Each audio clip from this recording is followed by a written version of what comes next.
Screen दिखाई दे रही है सबको? Yes ma'am.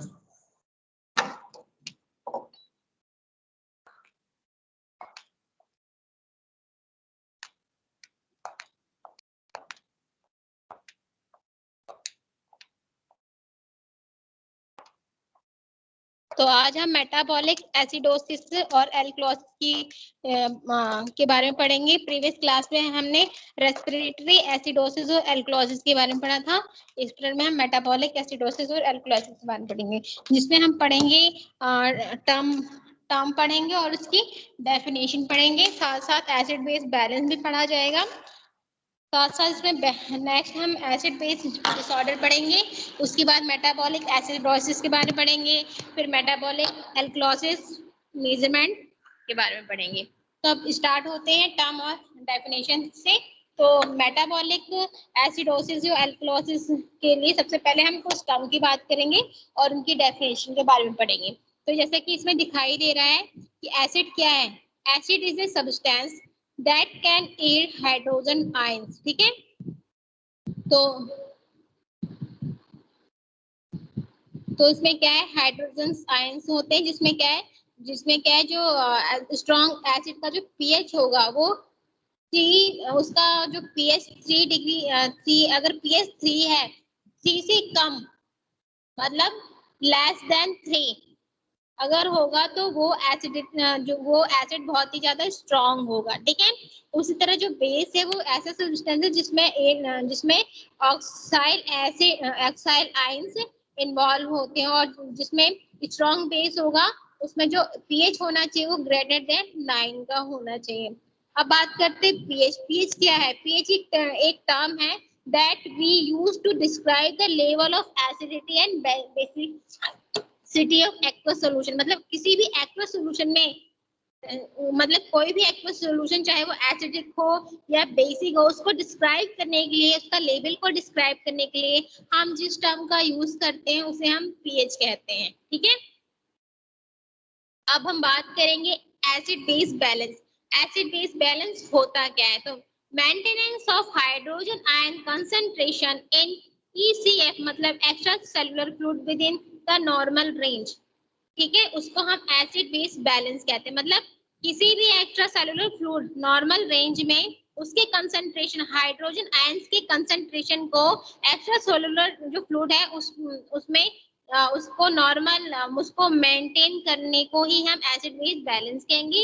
या ये कह सकते हैं कि हाइड्रोजन आयन कंसंट्रेशन को का जो मेंटेनेंस है एक्स्ट्रा सेलुलर फ्लूइड में, उसको मेंटेन करने को हम एसिड बेस बैलेंस कहेंगे। ठीक है, जो नॉर्मल रेंज आती है वो है नॉर्मल रेंज 36 से लेके 44 नॉर्मलिटी मोलर पर लीटर। ठीक है, और इसका जो पीएच जो है वो कैसा होना चाहिए? स्लाइटली एल्कलाइन होना चाहिए।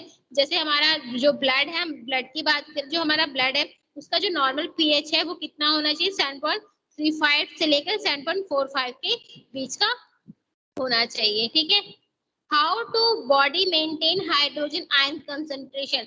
अब एसिड बेस बैलेंस में के अंदर हमने रेगुलेशन की बात की कि किस तरह हमारी बॉडी हाइड्रोजन आयंस को कंसंट्रेट करके रखती है। तो इसमें आते हैं हमारे लंग्स। ठीक है, और सेकेंड है हमारा buffer system.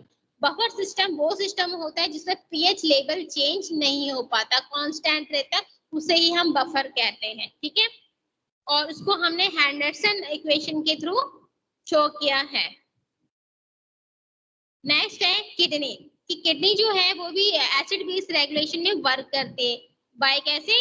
Regulated by excretory acid ions. जो हमारी किडनी है वो जो एक्सक्रीटरी एसिड है वो उसमें जो किडनी है हमारी वो एक्सक्रीटरी एसिड को रेगुलेट करती है और रिक्लेमिंग बाइकार्बोनेट करती है, जिसकी वजह से एसिड बेस बैलेंस बना रहता है। नेक्स्ट है reclaiming bicarbonate from glomerulus filtration. और रिक्लेम वापस जो बाइकार्बोनेट है वो हमारे ग्लोमेरुलर फिल्टर रेट से दोबारा हो जाता है, और जो हमारा हाइड्रोजन आयन है वो दोबारा से क्या होते हैं? अमोनियम से अटैच हो जाती है, अमोनिया से कंबाइन हो जाती है और अमोनियम की फॉर्म में एक्सक्रीट होती है। ठीक है,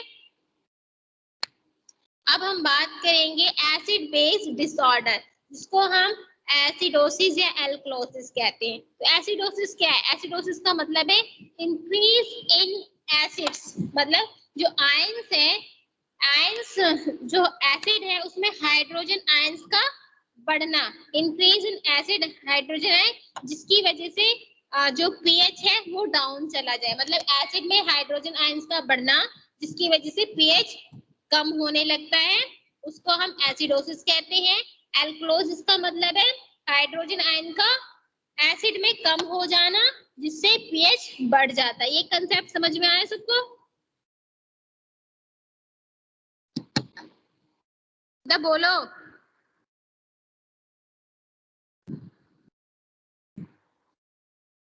समझ में आए सबको?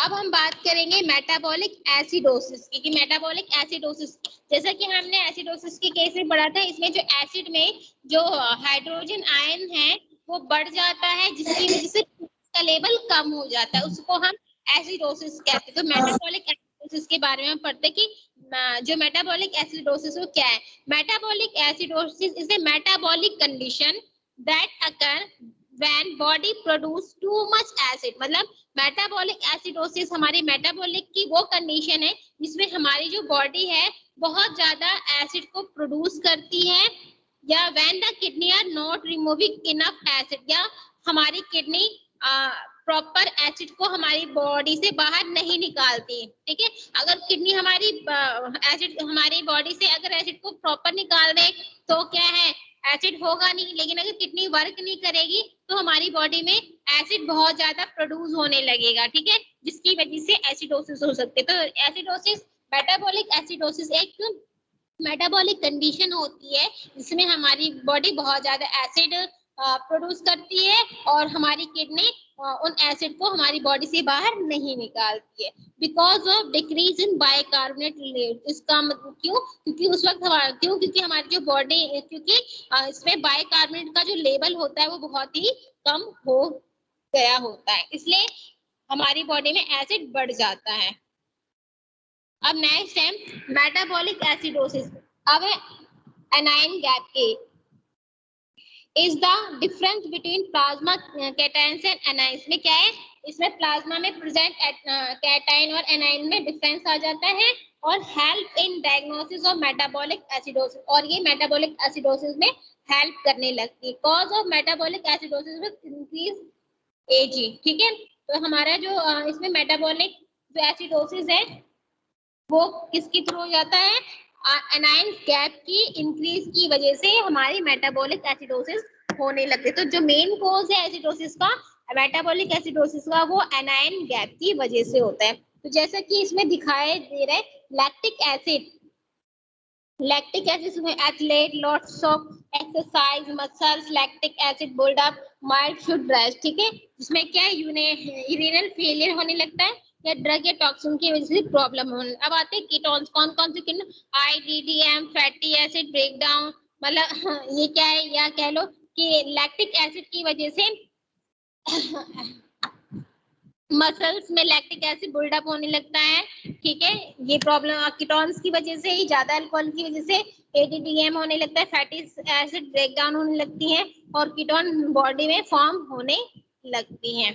ठीक है, अब नेक्स्ट है हमारा causes of metabolic acidosis with normal AG. अगर एनायन गैप अगर नॉर्मल है तो कौन कौन से कारण हो सकते हैं मेटाबॉलिक एसिडोसिस होने के, कौन कौन से कारण हो सकते हैं अगर एनायन गैप नॉर्मल? तो इसमें एसिड इंजेक्शन हो सकता है, ठीक है, ड्रग्स की वजह से हो सकती है, रीनल ट्यूबुलर एसिडोसिस हो सकता है, और साथ साथ डायरिया होने की चांसेस बढ़ सकते हैं।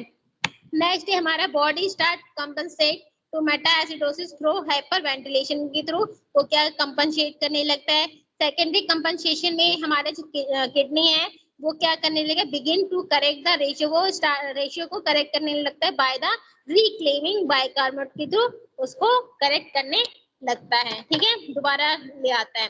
अब बात करते हैं हम मेटाबॉलिक एल्कलॉसिस केस में मेटाबॉलिक एल्कलॉसिस क्या होता है? तो मेटाबॉलिक एल्कलॉसिस मेटाबॉलिक की वो कंडीशन होती है जिसमें pH is elevate beyond the normal range, जिसमें जो पीएच रेट है वो नॉर्मल रेंज से बढ़ जाता है, जिसकी वजह से result of increase bicarbonate concentration, जिससे बाइकार्बोनेट का कंसेंट्रेशन बढ़ जाएगा and leading to decrease hydrogen ion concentration, जिसकी वजह से हाइड्रोजन आयन का कंसेंट्रेशन कम होने लगता है। मतलब मेटाबॉलिक एल्कलॉसिस मेटाबॉलिक की वो कंडीशन है जिसमें जो पीएच लेवल है उसकी रेंज बढ़ जाती है, जिसकी वजह से बाइकार्बोनेट का कंसंट्रेशन बढ़ जाएगा और आयंस हाइड्रोजन आयन का कंसंट्रेशन कम हो जाएगा, वही हमारा मेटाबॉलिक एल्कलॉसिस होगा। ठीक है, अब है मेटाबॉलिक एल्कलॉसिस की मेन कॉजेस क्या है? तो कॉजेस ऑफ मेटाबॉलिक एल्कलॉसिस का है vomiting, diuretic, injection of base, massive blood transfusion और body start compensate to metabolic alkalosis through hypoventilation, और जो बॉडी है वो हाइपरवेंटिलेशन से कंपनसेट करने लगेगी। अब है मेजरमेंट की, हम इसे कैसे मेजरमेंट करते हैं?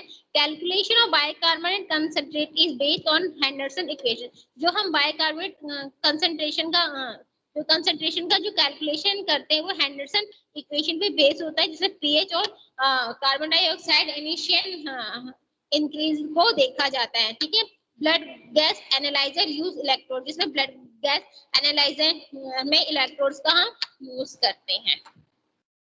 ठीक है, अब है नेक्स्ट कर्व, इसमें क्या है? हम एबीजी एनालिसिस करते हैं, एबीजी प्लस इलेक्ट्रोड यूज करते हैं, कैपिलरी और सिरिंज का यूज करते हैं, होल ब्लड सीरम लिया जाता है, प्लाज्मा लिया जाता है। ठीक है, और जो इसमें नॉर्मल पीएच है वो 7.35 से लेकर 7.5 होता है, बाइकार्बोनेट का जो लेवल होता है वो 22 से 26 मोल पर लीटर के बराबर होता है।